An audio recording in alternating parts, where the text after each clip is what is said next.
Hello po, mga tamang oras ng pag-inom ng tubig. Parman buwelva po uli. Una, pagkagising sa umaga, uminom ng 2 basong maligamdam na tubig 30 minuto bago mag-almusal. Pampalakas ng metabolism at detox ng katawan. Pangalawa, 30 minuto bago kumain. Tinutulungan ang digestion at kinipigilan ang overeating.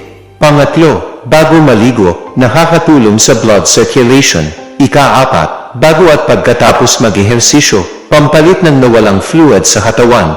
Ika-5, bago umalis ng bahay, para manatiling hydrated sa buong araw. Mga pagkain na natural na nakakatulong sa hydration. Una, pipino, 76% water content, nakakatulong sa hydration.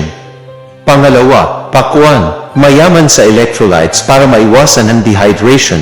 Pangatlo, dalanghita, may vitamin C at natural fluids na pampalakas ng katawan. Ika-4, broccoli, may antioxidants at hydration properties.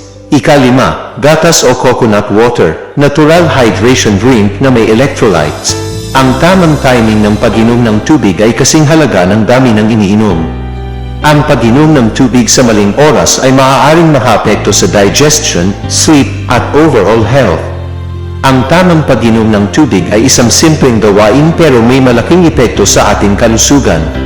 Siguraduhin na tama ang timing upang mapanatili ang maayos na hydration at maiwasan ang mga hindi kanais-nais na epekto sa katawan.